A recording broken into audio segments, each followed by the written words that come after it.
Méditation sur l'amour dans l'Épître aux Romains. J'ai une envie si forte aujourd'hui de parler de l'Épître aux Romains, qui dépeint l'amour d'une manière si magnifique. Saint Paul conclut en nous rappelant que nous, chrétiens, sommes tous destinés à la vie éternelle et au bonheur sans fin.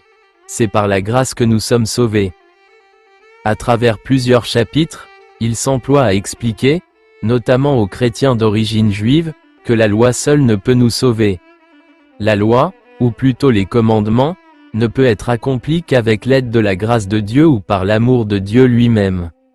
Notre âme appartient déjà entièrement à Dieu, seule la logique de la lutte entre le corps et l'âme, le corps, nous tire encore vers le bas. Pourtant, même notre cœur et nos désirs aspirent au bonheur éternel. C'est pourquoi tous les saints, dans leurs écrits, ont constamment fait progresser notre compréhension de ce mystère de l'amour. On découvre de plus en plus que l'être humain peut tout perdre, pourvu qu'il ne perde pas l'amour de Dieu, cela lui suffira, n'est-ce pas? Nous avons d'ailleurs récemment célébré la fête de Saint Charles Borromée, l'évêque de Milan, qui a prononcé une prière étonnante.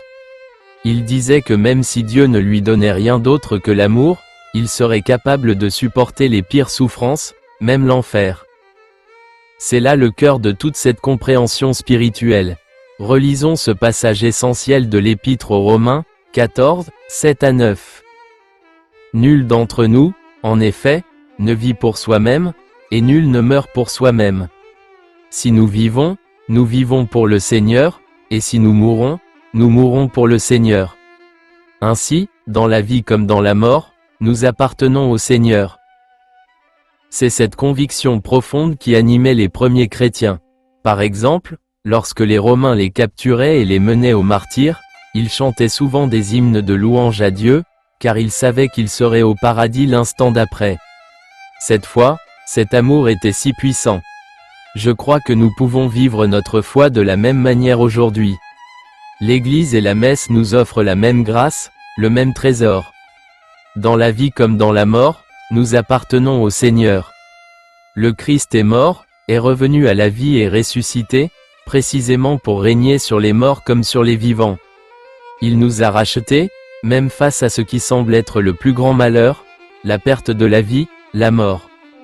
Pourtant, dans l'un comme dans l'autre, nous sommes déjà chez nous. C'est la source d'une audace de l'amour qui cesse d'avoir peur. Il est facile de le dire, je le sais, mais c'est le chemin vers lequel cet amour nous guide. La deuxième partie de cette même épître, RM 14, 10, aborde un point crucial. Alors pourquoi juges-tu ton frère? Ou pourquoi méprises-tu ton frère? C'est la question que nous pose saint Paul. Pourquoi dédaignes-tu ta sœur ou ton frère? Nous comparaîtrons tous devant le tribunal de Dieu. C'est la deuxième vérité qui s'impose aux personnes qui vivent une foi profonde. Plus notre foi et notre amour sont profonds, plus nous réalisons que nous sommes tous dans le même bateau, dans cette Église. Il n'y a ni meilleur ni pire. Tous ont des difficultés, commettent des péchés et ont des imperfections. C'est là qu'intervient le regard de la miséricorde. Dès que nous commençons à regarder les autres du point de vue de Dieu, la colère, l'agression, le jugement et la critique cessent automatiquement. Nous ne sommes plus en mesure de juger les autres, car nous savons que nous sommes nous-mêmes pécheurs et faibles. De plus, Paul nous exhorte, « Fais attention à ta colère, à tes paroles, à tes critiques, à ta méchanceté.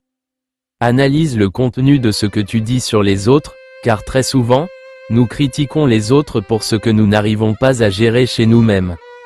C'est une vérité. Nous devons retrouver cette possession divine, dans la vie comme dans la mort, nous appartenons au Seigneur. À cet amour infini qui ne veut toujours que notre bien. Alors, sans crainte, nous pouvons nous approcher de lui, revenir à lui, comme la brebis perdue portée sur les épaules du berger de l'Évangile.